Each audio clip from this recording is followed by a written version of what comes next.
Normal pomfret মাছ ভাজা তো তোমরা সকলেই খেয়েছো, কিন্তু আজ আমি তোমাদের যে পমফ্রেট ফ্রাইয়ের রেসিপিটা শেয়ার করব সেটা একটু অন্যরকম। খেতে হয় কিন্তু দুর্দান্ত, আর বাড়িতে থাকা কিছু সামান্য ইনগ্রেডিয়েন্টস দিয়ে তোমরা এটা বানিয়ে নিতে পারবে।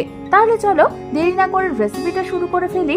আর আমি সুস্মিতা তোমাদেরকে আমার চ্যানেল ইয়ামিটস বাংলাতে স্বাগত জানাই। এই রেসিপিটার জন্য প্রথমেই আমি এখানে 3খানা বড় সাইজের পমফ্রেট মাছ নিয়ে নিয়েছি। এবার মাছগুলোকে ভালো করে ধুয়ে নিয়ে তারপর মাছগুলোর পিঠের দিকটাতে আমাদের হালকা হাতে ছুরির সাহায্যে এইভাবে একটু করে চিড়ে দিতে হবে, যাতে ম্যারিনেশনের সময় মশলাগুলো ভালো করে এর ভিতরে ঢোকে।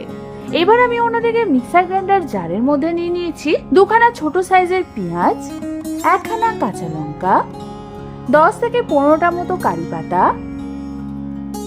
1 চামচ পরিমাণ আদা রসুন বাটা, স্বাদ অনুযায়ী নুন, 1/2 চামচ পরিমাণ চিনি, 1/2 চামচ পরিমাণ গোলমরিচের গুঁড়ো, 1/2 চামচ পরিমাণ হলুদ গুঁড়ো, 1 চামচ পরিমাণ কাশ্মীরি লাল লঙ্কার গুঁড়ো, আর দিয়ে দেবো 1/2 চামচ পরিমাণ জিরে গুঁড়ো, 1/2 চামচ পরিমাণ ধনে গুঁড়ো, আর একটা অর্ধেকটা লেবুর রস।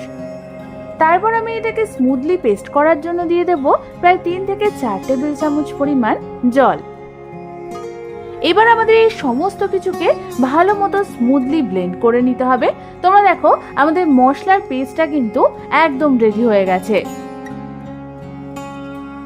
এবার আমাদের এই মশলার পেস্টটাকে দিয়ে দিতে হবে মাছগুলোর মধ্যে। তারপর এই মাছগুলোর গায়ে আমাদের মশলার পেস্টটাকে ভালো মতো মাখিয়ে নিতে হবে।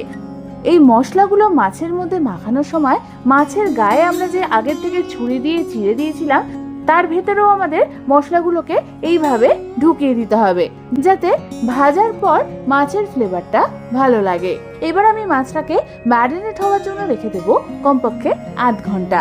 প্রায় 8 ঘন্টা পর মাছটা ম্যারিনেট হয়ে গেলে আমি অন্যদিকে একটা প্লেটের মধ্যে নিয়ে নিয়েছি মেজারমেন্ট কাপের প্রায় 1 কাপ পরিমাণ সুজি।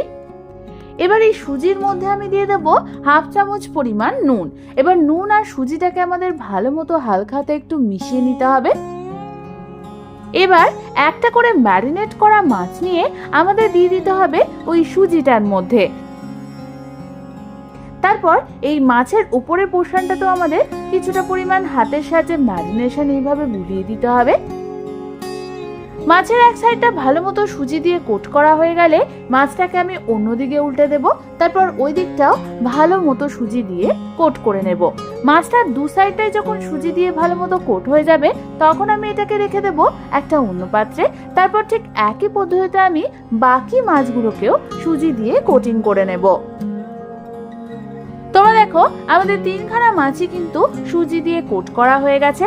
এবার অন্যদিকে এগুলোকে ভাজবার জন্য আমি গ্যাস জ্বালিয়ে একটা ফ্রাইং প্যান গরম বসিয়ে দিলাম, আর তার মধ্যে দিয়ে দিলাম কিছুটা পরিমাণ সর্ষের তেল। তেলটা ভালো মতো গরম হলে প্রথমে আমি 1খানা মাছ ওর মধ্যে ছেড়ে দেব।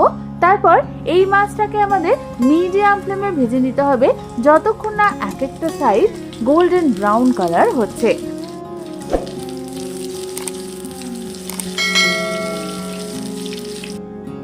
তোমরা দেখো মাছের এক সাইডটা কিন্তু গোল্ডেন ব্রাউন কালার করে ভাজা হয়ে গেছে। এবার আমাদের ঠিক এইভাবে হালকা হাতে এটাকে অন্যদিকে উল্টে দিতে হবে। তারপর ওই দিকটাও আমি মাছটাকে ভালো করে ভেজে নেব। প্রায় 7 থেকে 8 মিনিট পর তোমরা দেখবে আমাদের মাছটা দুপাশ দিয়ে ভালো মতো ফ্রাই করা হয়ে গেছে। এবার আমি মাছটাকে তেল থেকে তুলে একটা অন্য পাত্রে নামিয়ে নেব। তারপর ঠিক একই পদ্ধতিতে আমি বাকি মাছগুলোকেও ভেজে নেব। ব্যাস, তৈরি হয়ে গেল আমাদের দারুণ স্বাদের একটু নতুন পদ্ধতিতে তৈরি পমফ্রেট ফ্রাইয়ের এই রেসিপিটা। এবার শুধু গরম গরম সার্ভ করার অপেক্ষা।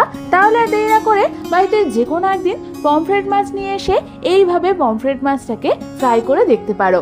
আশা করি খুব ভালো লাগবে। এই রেসিপিটা ভালো লেগে থাকলে একটা লাইক অবশ্যই করে দিও। আর এরকম দারুণ দারুণ রেসিপি আরও আমার কাছ থেকে পেতে হলে আমার চ্যানেলটাকে সাবস্ক্রাইব করতে কিন্তু একদম ভুলো না। আজ তাহলে এই পর্যন্তই। আমি আবার চলে আসবো তোমাদের কাছে নতুন কোনো রেসিপি নিয়ে।